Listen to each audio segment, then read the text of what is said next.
Toshakhana reference बानिया पीचाई और बुशरा बीबी को 14 साल कैद की सजा। एहतसाब अदालत के जज मोहम्मद बशीर ने अडियाला जेल में केस की समाअत की। जज मोहम्मद बशीर ने बानिया पीचाई और बुशरा बीबी को 14 साल कैद बामुशक्कत और 787 मिलियन रुपए जुर्माने की सजा सुनाई। अदालत ने पीटीआई और उनकी अहलिया को 10 साल के लिए किसी भी अवामी ओहदे के लिए नाअहल करार दे दिया।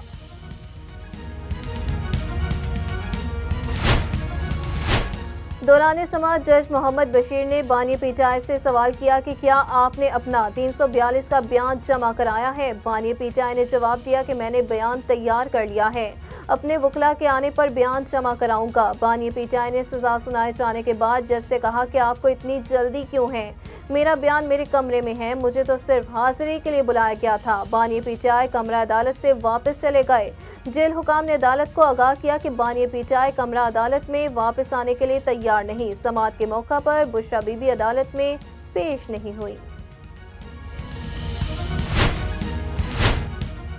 तोशाखाना रेफरेंस बानिया पीचाई की अहलिया बुशरा बीबी ने गिरफ्तारी दे दी। तोशाखाना रेफरेंस का फैसला आने के बाद बुशरा बीबी गिरफ्तारी देने खुद अडियाला जेल पहुंच गई।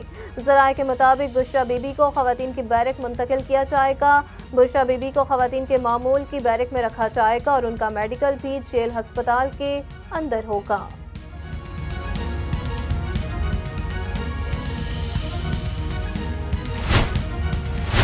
तोशाखाना अलकादिर ट्रस्ट केस बानिया पीचाई के जेल ट्रायल के नोटिफिकेशन दुरुस्त करार। तोशाखाना और अलकादिर ट्रस्ट केस में जेल ट्रायल के खिलाफ बानिया तहरीक इंसाफ की दरखास्तें मुस्तरद किए जाने का तफसीली फैसला जारी कर दिया गया। इस्लामाबाद हाई कोर्ट के चीफ जस्टिस आमिर फारूक और जस्टिस तारिक महमूद जहांगीरी ने 21 सफ़ात पर मुश्तमिल फैसला जारी किया। अदालत ने समाअत के मकाम के तयन से मुतल्लिक एग्जेक्टिव के इख्तियारात के हवाले से 1931 के मुंबई हाई कोर्ट के फैसले पर इन्हिसार दुरुस्त करार दिया। फैसले में कहा गया कि नैब कानून के मुताबिक सेशन अदालत के मकाम का तयन करना एग्जेक्टिव का इख्तियार है। एग्जेक्टिव ऑर्डर मौजूद न हो तो मुतल्लिका अदालत किसी दूसरे मकाम पर सेशन कोर्ट के लिए ऑर्डर जारी कर सकती है।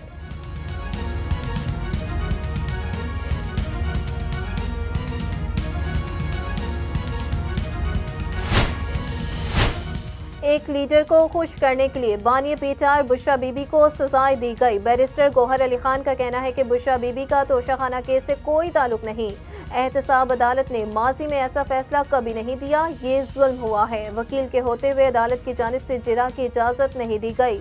342 के बयान में हमने सदा की कि हम गवाह पेश करना चाहते हैं, लेकिन अदालत की जानिब से गवाह पेश करने का मौका नहीं दिया गया। सजा के खिलाफ हाई कोर्ट में दरख्वास्त दायर करेंगी।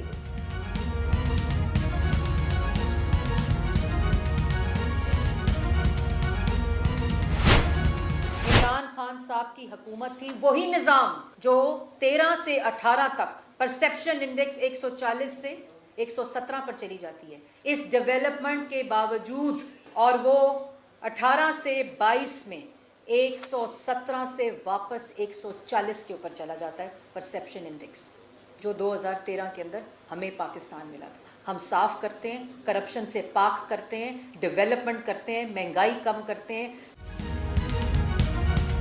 बानिया पीचाई ने सियासत को दागदार किया, अपना दौर दूसरों को चोर चोर कहने पर लगाया। आज सामने आ रहा है कि असल चोर और झूठे कौन थे। मरियम औरंगजेब की न्यूज़ कॉन्फ्रेंस बोली। बानिया पीचाई ने पाकिस्तानी अवाम का पैसा चोरी किया, उन्होंने कौमी खजाने पर डाका डाला है। बानिया पीचाई समझते थे कि ताकत से दूसरों का मुंह बंद कर लेंगे। मरियम औरंगजेब ने कहा कि जब ऊपर से नीचे तक निज़ाम को इस्तेमाल किया जाता है तो मुल्क में चोर बाजारी होती है। तोशाखाना लूट गए, जवाब मांगो तो गालियां देते हैं। नवाज शरीफ पर पनामा और करप्शन का इल्ज़ाम लगाया गया।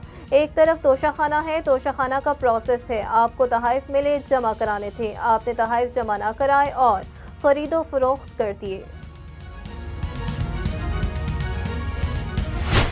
आपने इतना जुल्म किया। 190 मिलियन पाउंड का केस पाकिस्तान की तारीख का सबसे बड़ा करप्शन स्कैंडल है। आपकी घड़ियां अरबों रुपए की निकल रही हैं। आपको शर्म नहीं आई कि हम क्या काम कर रहे हैं? और ये जो अरबों रुपया आप करप्शन के जरिए लेके गए हैं, ये आपके माथे के ऊपर एक सर्टिफाइड करप्ट की स्टैंप लग चुकी है, ये धुल नहीं सकेगी। आपको चाहिए था कि आप थोड़ा सा तवाज़ुन के साथ चलते, मगर आपको इक़्तिदार की हवस ने और आपको माल इकट्ठा करने की लालच ने अंधा कर दिया था। और ऐसी अंधी करप्शन का वही अंजाम होता है जो आज आपको 14 साल की सजा दी गई है और 78 करोड़ रुपया जो है वो आपको जुर्माना किया गया है। 78 करोड़ जुर्माना बुशरा बीबी को और 78 करोड़ रुपया जुर्माना इमरान अहमद न्याजी को।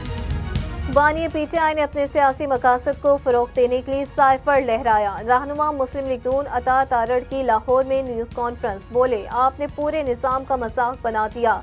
इतनी करप्शन किसी हुक्मरान वज़ीर आज़म ने नहीं की जितनी बानी पीटीआई ने की। अपने सियासी मकासद को फरोग देने के लिए आपने साइफर लहराया। वो साइफर ऑफिशियल सीक्रेट एक्ट की खिलाफ वर्जी थी। खाना काबा के डायल वाली घड़ी बाजार से खरीदी नहीं जा सकती। ये इसलिए नहीं होते कि उन्हें बेच दिया जाए। उसकी कीमत लोकल सतह पर नहीं लगाई जा सकती। नाम रियासत मदीना का है और करतूत ऐसे के डकैती में आप मुलविस हैं।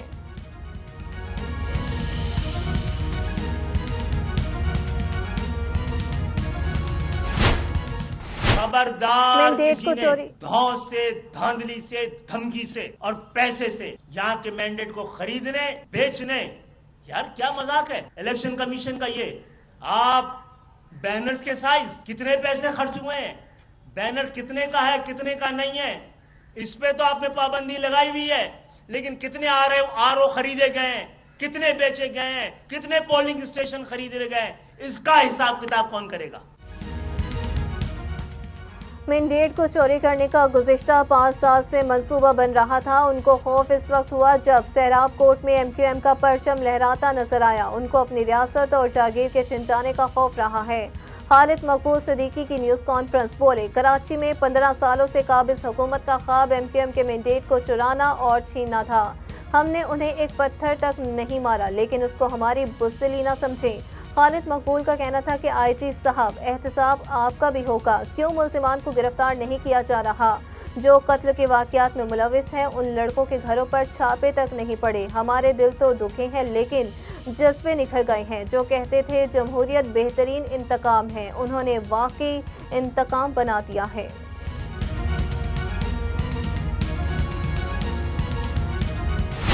चीफ जस्टिस साहब का उस दिन जब ये प्रोसीडिंग्स थी, लाइव थी, सब ने देखी, उन्होंने कितने मौके दिए, लेकिन उनके सामने कोई शवाहिद, कोई इस तरह के ठोस सबूत, कोई इस तरह की चीज़ें नहीं लाई गई जिसके तहत वो फैसला करते। बल्कि चीफ जस्टिस साहब को तो हम सलाम पेश करते हैं कि उस दिन उन्होंने नजरिया ज़रूरत को दफन कर दिया।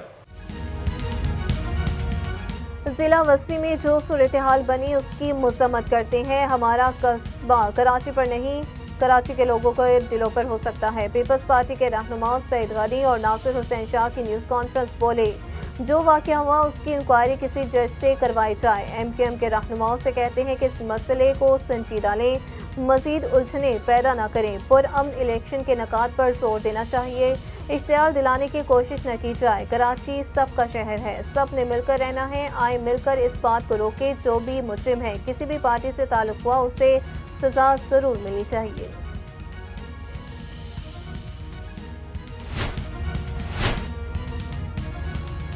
बानी पीटीआई ने इलेक्शन लड़ने की इजाज़त के लिए सुप्रीम कोर्ट से रुजू कर लिया। बानी पीटीआई की जानिब से NA 89 और NA 122 से कागजात नामजदगी मुस्तरद होने का फैसला चैलेंज किया गया। सुप्रीम कोर्ट में बानी पीटीआई की जानिब से अपीलें दायर कर दी गई। दरख्वास्त दायर में मौक़िफ़ इख्तियार किया गया कि उनको सुनाई गई सज़ा किसी अखलाकी बुनियाद पर नहीं दी गई। इस बुनियाद पर इंतखाबात में हिस्सा लेने के लिए नाअहल करार दिया जाना गलत है।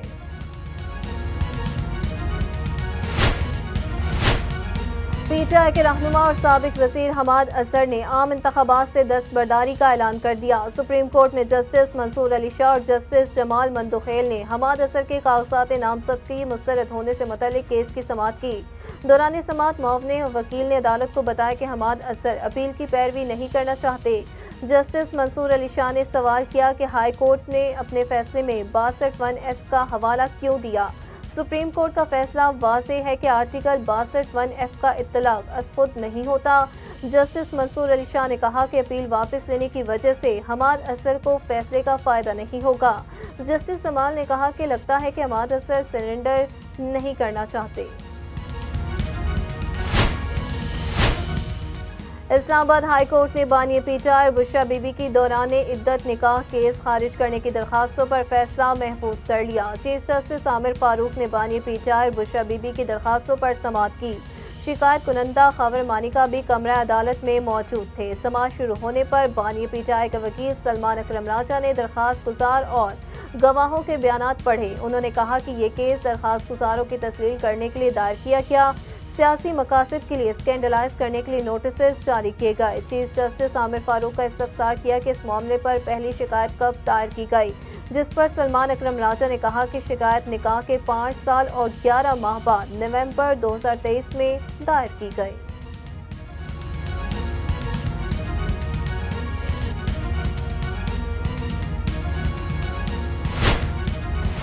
लाहौर की इंसदाद दहशतगर्दी अदालत में फवाद चौधरी की एक साथ तमाम मुकदमात में गिरफ्तारी डालने की दरखास्त पर समाअत हुई। साबिक विफाकी वजीर की जानिब से एडवोकेट जफर इकबाल अदालत में पेश हुए। फवाद चौधरी के वकील ने दौरान समाअत मौक़िफ़ अपनाया कि पुलिस ने 9 मई के बाद मुख्तलिफ मुकदमात दर्ज किए हैं।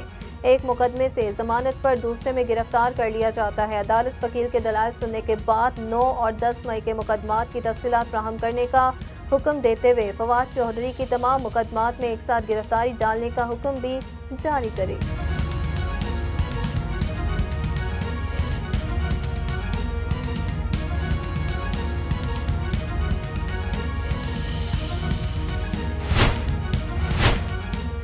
पंजाब इलेक्शन के ज़ाब्ता इखलाक के खिलाफ वर्जियों पर दर्जनों उम्मीदवारों को जुर्माने। वार्निंग मॉनिटरिंग अफसरों ने मरी के 3 हलकों में खिलाफ ज़ाब्ता तशरीरी मवाद पर कार्रवाई करते हुए उम्मीदवार बिलाल यामीन, महरीन अनवर और उसामा इशफाक को नोटिस जारी किए। फैसलाबाद में भी दौरान क्रैकडाउन के दौरान 3 हलकों के उम्मीदवार कासिम फारूक समेत 2 को बिला इजाज़त कार रैली निकालने पर नोटिस जारी किए गए।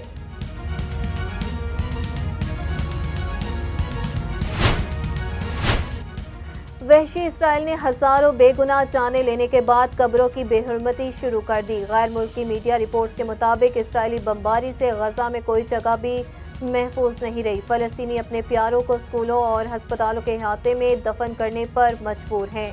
इसराइली फौजियों से फलस्तीनी मुर्दों की कब्रों भी महफूज नहीं रही। गजा में इसराइल ने अब मरने वालों की कब्रों की बेहुरमती करना शुरू कर दी है।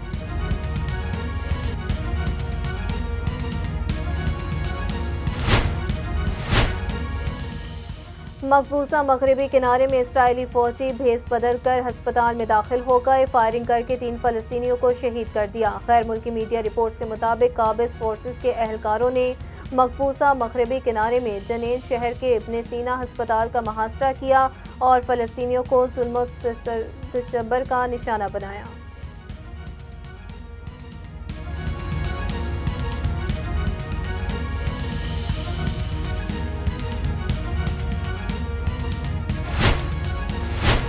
और मुल्क के मुख्तलिफ इलाकों में बारिश और बर्फबारी से सर्दी की शिद्दत में इजाफा हो गया। वफाकी दारुल हुकूमत इस्लामाबाद रावलपिंडी में बारिश से मौसम सर्द हो गया, जबकि लाहौर के मुख्तलिफ इलाकों में सुबह सवेरे बादल बरस पड़े। मौसम का अहवाल बताने वालों का कहना है कि मगरबी हवाओं का सिलसिला मुल्क पर असरअंदाज हो रहा है, जो 4 फरवरी तक बरकरार रहेगा।